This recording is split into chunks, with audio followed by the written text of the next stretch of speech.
Živijo, tukaj Valentin. Govoril bom o prevari selektivnega spomina. Kaj je selektivni spomin?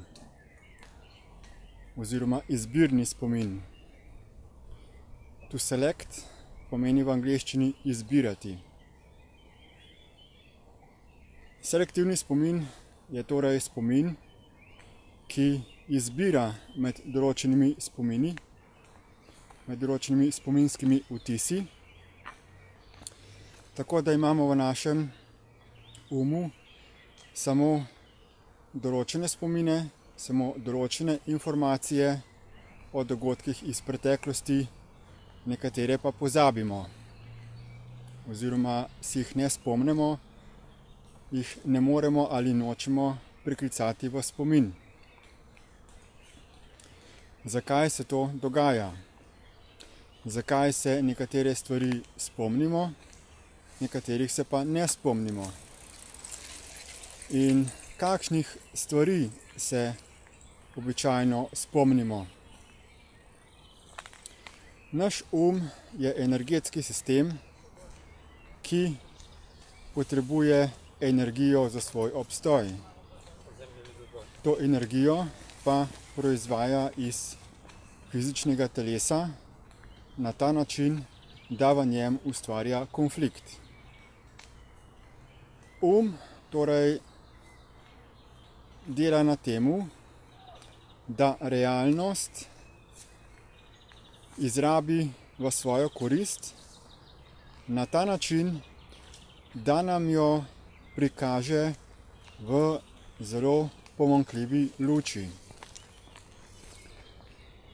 Torej, v njegovem interesu ni, da bi realnost dojeli takšno, kot je v polnosti, temveč da prikaže samo tiste delčke realnosti, z katerimi lahko potem mi iščemo izgovore, da igramo vlogo žrtve, da objokujemo, da se pritožujemo.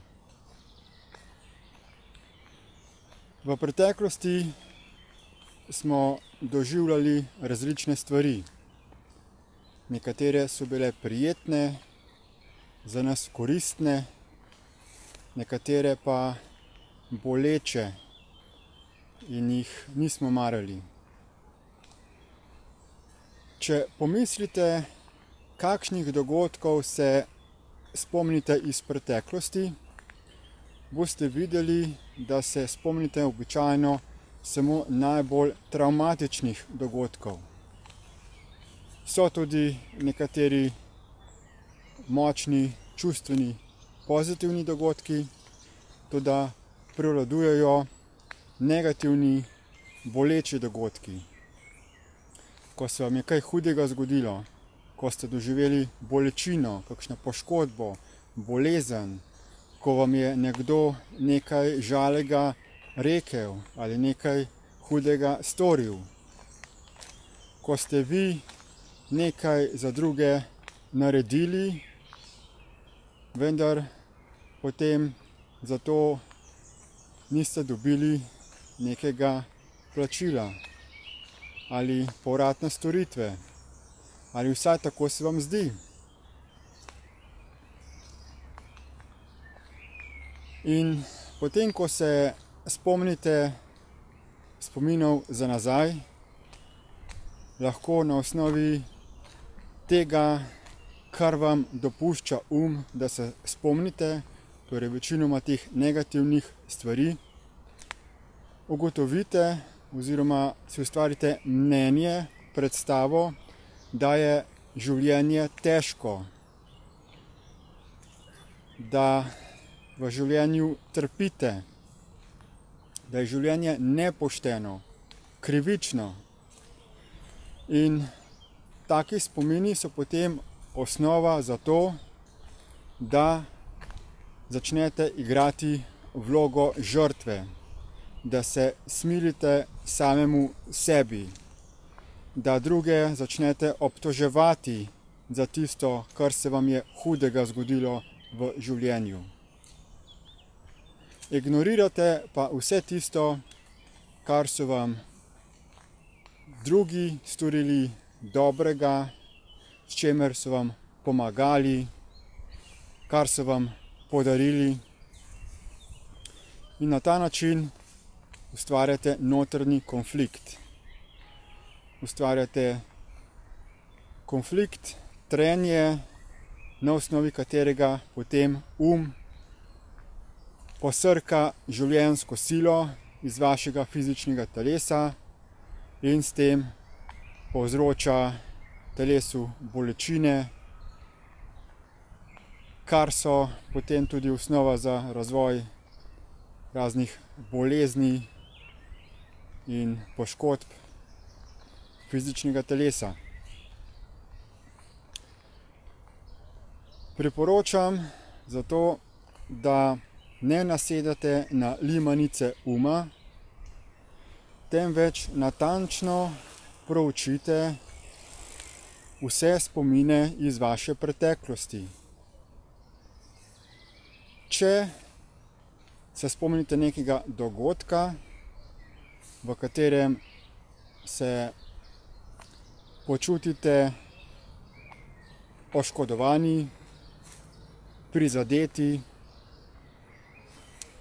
predlagam, da vzamete list papirja ali odprete računalniški dokument, se usedete, si vzamete čas, ko vas nihče ne bo motil, in začnete pisati. Z pisanjem boste zmogli upočasniti in se spomniti vseh podrobnosti nekega dogodka. Koristno je, da izpišete čim več podrobnosti tega dogodka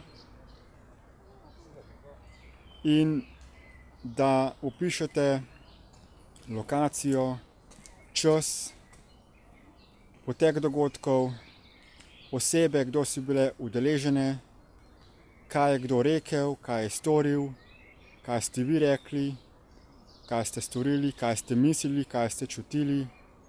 Vse podrobnosti tega dogodka opišite v točnem zaporedju, kot se je zgodil.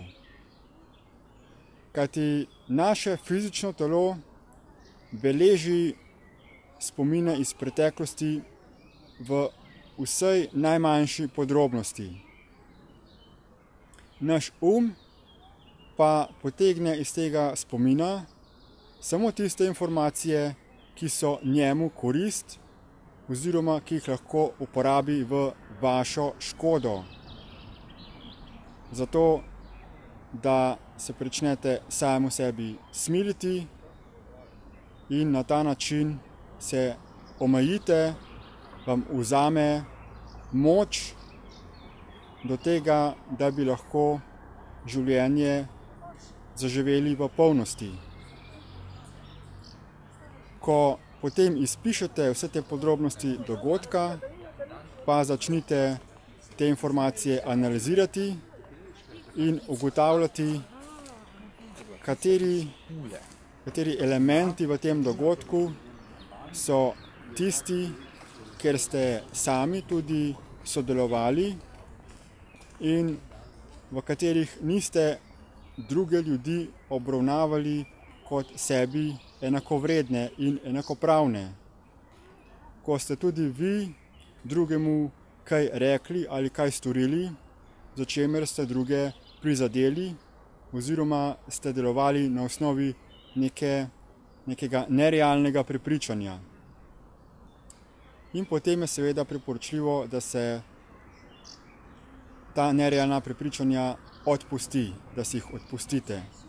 Na ta način prevzamete odgovornost za sodelovanje v nekem dogodku iz vaše preteklosti.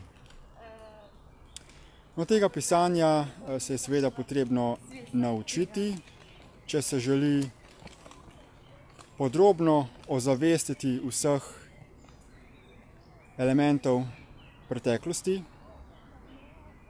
In v pomoč za to, da se tega naučite, je globalna skupina Destiny oziroma Equalife Foundation pripravila odličen spletni tečaj. Uvodni tečaj pa je povsem brezplačen. Imenuje se Deep Light in vam priporočam, da ga naredite. Povezavo do njega pa najdete v opisu tega videoposnetka. Hvala za posluh in nasvidenje.